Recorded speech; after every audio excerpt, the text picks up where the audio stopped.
It's the good, the bad, and ugly about Ravnica Remastered. Maybe I was wrong on some things.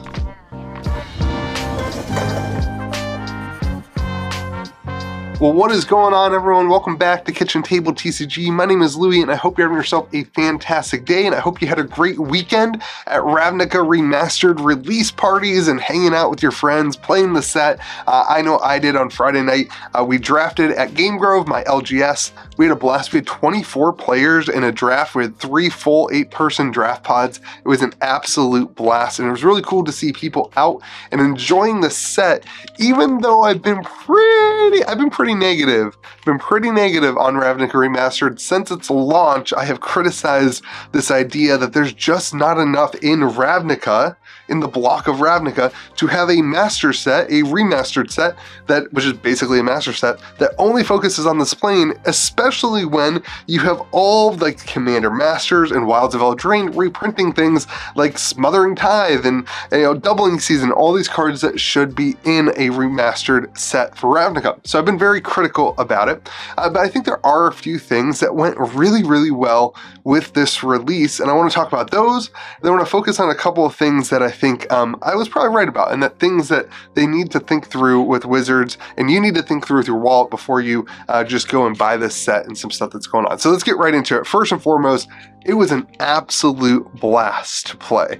And people from, I think one of the things I didn't remember or realize is how many people get involved in Magic the Gathering around Ravnica sets. Like Guilds of Ravnica,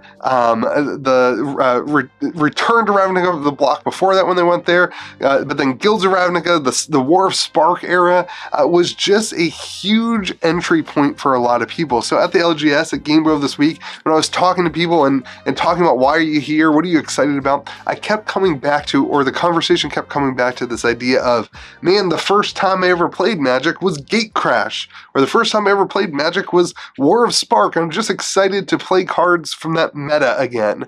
And so it did a really good job at bringing in people who were away from the game a little bit, or maybe who had been playing but haven't been coming to like a standard event or a draft event. They've just been playing Commander, and they are back in playing one-on-one Magic with this kind of release. And at the end of the day, the remastered sets, if they just do that, I think that that's a big win that we should always chalk up for those remastered sets. The draft was a blast. The format seems really fun, and I think our store is going to continue to be excited. They all want to draft it again this Friday. We're going to draft it, and they're all excited about our sealed league we do as well. So I think our store is going to continue to engage with this product in a meaningful way in a limited environment, and we all knew that was going to happen. We kind of all said that. I said that on the channel.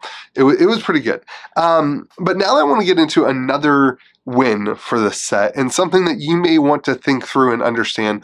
The supply does seem more limited than previous set, and this is still very early on. Things could certainly still change, but I just actually hopped on to restock. It's currently Sunday night. I hopped on to restock because we sold out of collector boxes. Now don't get excited, I only ordered a very small amount of collector boxes, and we've also been streaming on the channel, so it's not like we sold through a ton of collector boxes. It's nothing like it was for Lost Caverns of Ixalan for me, right? Lost Caverns of Ixalan, people, my entire store was excited and buying product, and they're really into it. The financial side of the price point seemed perfect.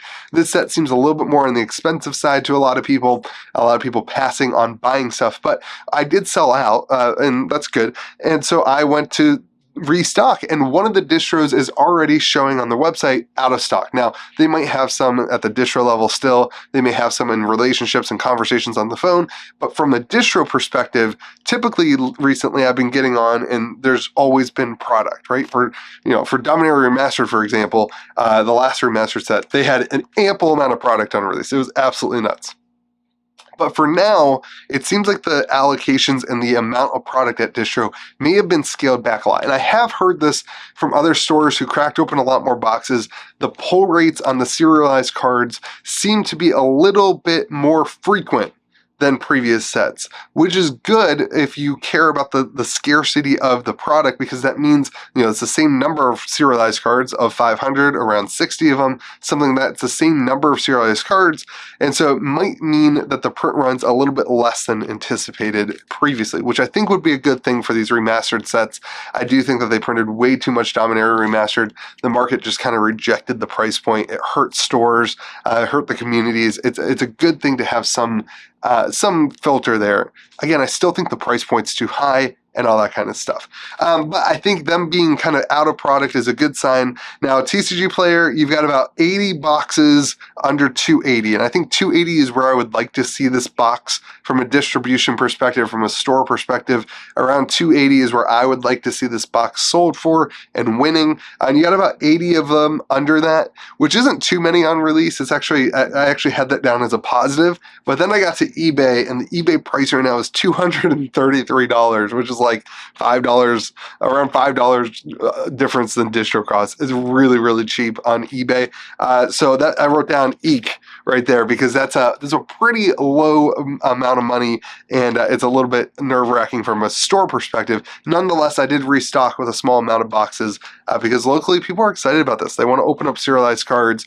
They want to open up the cards they love, and I do think that the set is better maybe than I thought so in the beginning. So that's the positive stuff. That's the good stuff about the set so far. Now I want to get into the bad, and then we're going to get into the kind of the more ugly. It might not be that ugly, but that's what, it's catchy, right? All right, so the bad. The bad is that serialized retro shocks are selling for less than I would have anticipated they are selling for. Now, I still have a bad...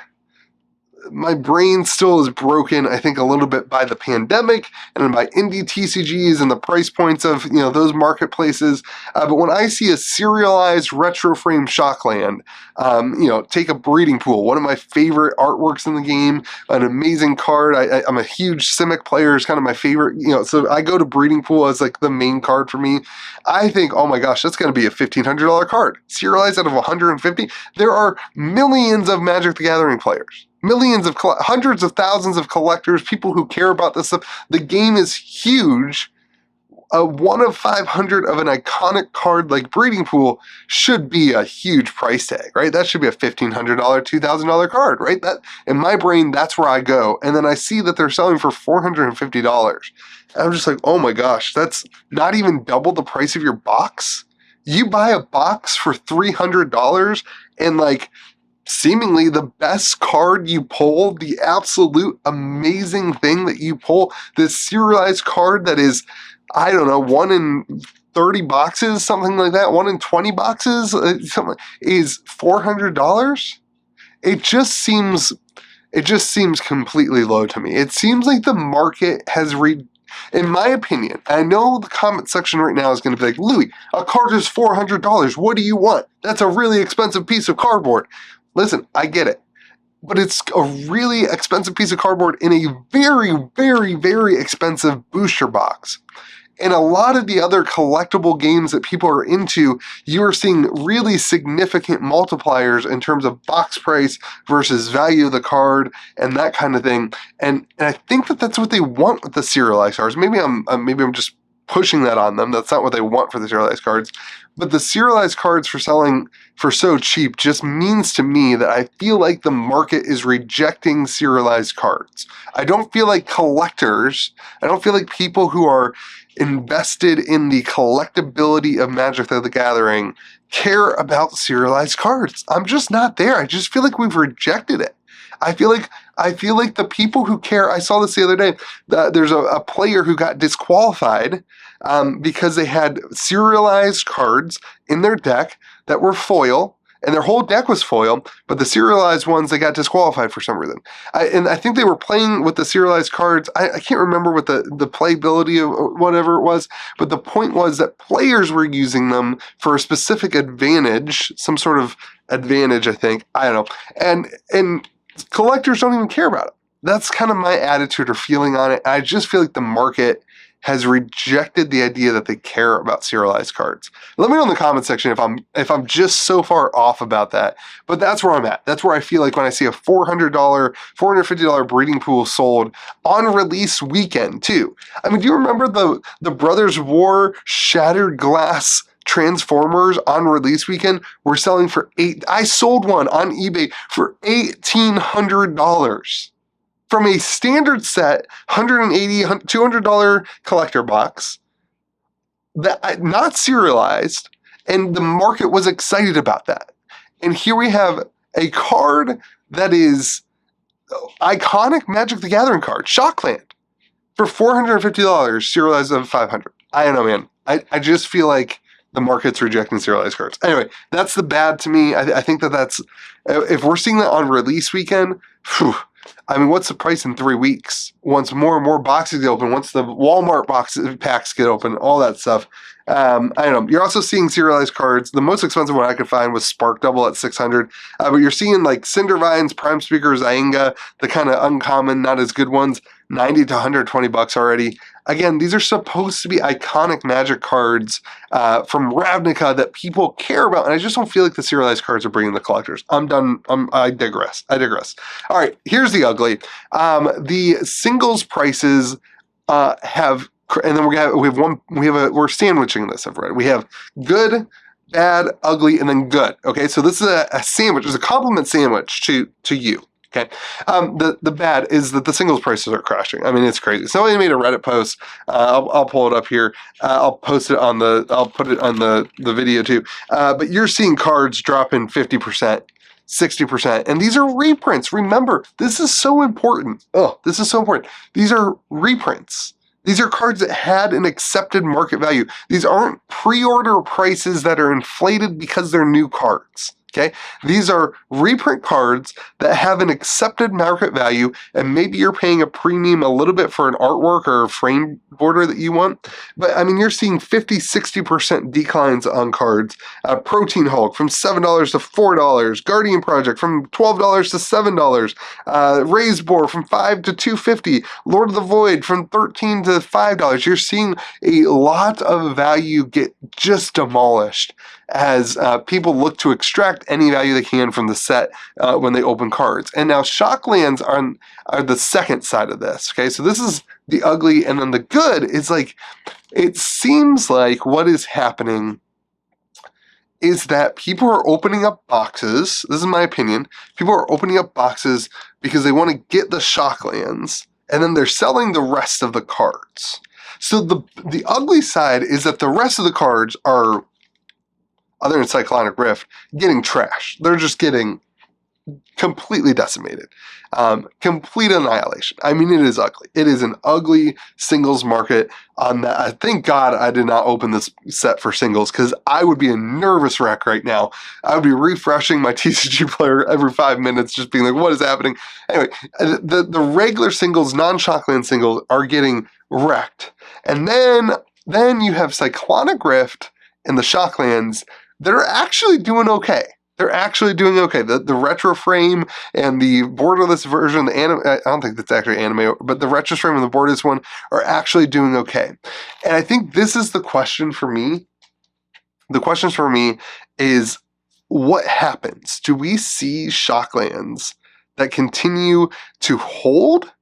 And if that's the case, I think this is going to be really okay. Like, I think it's going to be, like, really, really okay. I think I'm going to just be straight up wrong on this channel. I'm going to have to go back and look at the videos and be like, oh, guys, sorry, I was wrong on the other videos on this channel. If Shocklands hold their price, it's going to kind of change that trajectory, because the Shocklands are not crashing as much as I thought they were. But we've already seen on release weekend the price of all the other cards dropped so significantly that if Shocklands can't hold this, like, $10 to $13 value that they are still holding, this is going to get really, really ugly. And I think the biggest question mark here in this department is how much draft booster boxes got printed. Collector boxes seem fine. Okay, it seems like they reduced the print run of collector boxes. There's a lot of evidence that says that. I'm not calling that, but there's a lot of evidence that suggests that. But draft boxes got put on Amazon at like $13. Not really, they're like, I think like 90 bucks, something like that. They're below distro costs, or right at distro costs, right there, way early. And those have all gotten delayed. And so the question is like, how much product is still coming, and how much more draft boxes are on the market or coming to the market, and will we see a distro sale and stuff like that? Because those Shocklands, that price point is gonna be effective on how much more comes in. So those are all my thoughts on Ravnica Remastered. I'm very curious to hear your thoughts and what was going on in your local communities, what you were excited for, what polls you got. Let me know in the comment section. And then if you're still here, wow, that's awesome. Thank you for being here. Check out our Discord server. Go on to KitchenTableTCG.com and join the Discord server. It's completely free to be a part of. Hang out, chat about games, and you can support me there as well. Thank you for watching the videos. I hope you have yourself a fantastic day. Remember to be kind to the people around you, and we'll see you again next video.